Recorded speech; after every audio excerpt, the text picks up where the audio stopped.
Hello friends, welcome to my channel. और आज हम जगन्नाथ जी का रहस्य जानते हैं, इस कथा को सुनते हैं। चलिए सुनते। भगवान कृष्ण ने जब देह त्याग किया था तो उनका अंतिम संस्कार किया गया। सारा शरीर पांच तत्व से मिल गया, लेकिन उनका हृदय बिल्कुल जीवित रहा, सोने की तरह ही धड़क रहा था। कहा जाता है उनका हृदय आज तक भी सुरक्षित है। भगवान जगन्नाथ की कांड की मूर्ति के अंदर उसी तरह धड़कता है। महाप्रभु जगन्नाथ को कलयुग का भगवान भी कहते हैं। पूरी उड़ीसा में जगन्नाथ स्वामी अपनी बहन सुभद्रा और भाई बलराम के साथ निवास करते थे, मगर रहस्य ऐसे हैं कि आज तक कोई ना जान पाया। 12 साल में महाप्रभु की मूर्ति को बदला जाता है। उसी समय पूरे शहर की लाइटें बंद हो जाती हैं। लाइटें बंद होने के बाद मंदिर परिसर को सेना चारों तरफ से घेर लेती। उस समय कोई भी मंदिर नहीं जा सकता। मंदिर के अंदर घना अंधेरा रहता है। तीन पुजारियों की आंखों में पट्टी बंधी रहती। पुजारियों के हाथ में दस्ताने होते हैं। पुरानी मूर्ति में ब्रह्म पदार्थ निकलते हैं, जो कि नई मूर्तियों में डाले जाते हैं। यह ब्रह्म पदार्थ क्या है, आज तक इसका ना कोई रहस्य जान पाया ना ये। हजारों साल में से मूर्ति से दूसरी मूर्ति का स्थानांतरण किया जाता है। यह एक अलौकिक पदार्थ है जिसे छूने मात्र से किसी इंसान के जिस्म के चिथड़े उड़ जाते हैं। इसी ब्रह्म पदार्थ को सम्मान भगवान श्री कृष्ण, मगर ये नहीं जान पाए कि पूरी प्रक्रिया हर 12 साल में एक बार होती है। मगर आज तक कोई भी पुजारी ये नहीं बता पाया कि महाप्रभु जगन्नाथ की मूर्ति में आखिर ऐसा क्या है। कुछ पुजारियों का कहना है कि जब हमने उस पर हाथ में लिया था तो आंखों में पट्टी थी, हाथ में दस्ताने थे, तो हम सिर्फ महसूस कर पाते। मगर आज तक कोई भी पुजारी ऐसा महसूस नहीं कर पाया, ना देख पाया कि उस मूर्ति का क्या रहस्य है। कुछ पुजारियों का कहना है कि जब हमने मूर्ति देखी थी तो हाथ में पट्टी थी और हाथ में दस्ताने भी थे। आपने ज़्यादातर मंदिरों के शिखर पर पक्षी बैठे उड़ते देखे होंगे, लेकिन जगन्नाथपुरी उड़ीसा में जो स्थित है, मंदिर के ऊपर कोई भी पक्षी नहीं गुजरते। यहाँ तक कि झंडा हमेशा हवा की उल्टी दिशा में लहराता है।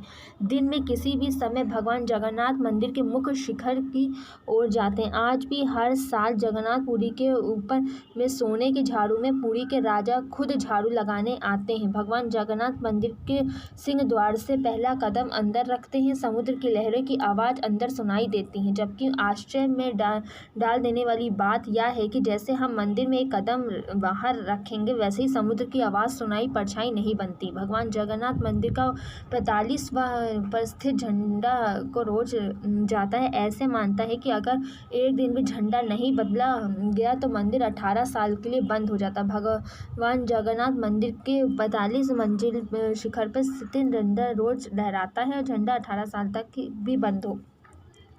इसी तरह भगवान जगन्नाथ मंदिर के शीर्ष पर एक सूर्य दर्शन चक्र भी है, जो हर दिशा में देखने पर उनके मुंह की तरफ दिखता है। और भगवान जगन्नाथ की रसोई में प्रसाद पकाने के लिए मिट्टी के 7 बर्तन एक दूसरे के ऊपर रखे जाते हैं, जिसे लकड़ी को आग में ही पकाया जाता है।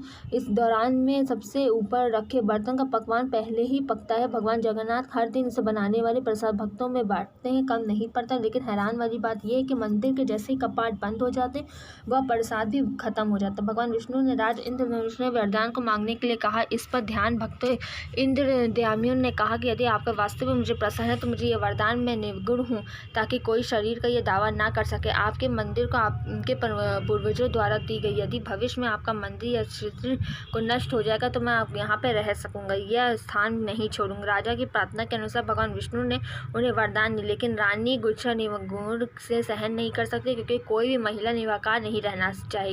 यह स्वाभाविक रूप से की ओर है, जिसे भगवान विष्णु समझ सकते। भगवान विष्णु ने यह सतावना कहा था कि घर में पैदा हुए उनके बेटे समान हैं, वह उनसे मां समान उन्हें कभी नहीं मना कर सकते। हर साल रथ यात्रा के दौरान 9 दिन तक उनके पास आकर रुकते हैं और द्वार बनाए गए स्वादिष्ट भोजन को खाते हैं। इस व्रत को अपने भक्तों को देखभाल के लिए बिना बलकों के लिए रखते हैं। कहानी पसंद आए तो लाइक शेयर सब्सक्राइब करें। ओके, थैंक यू, धन्यवाद।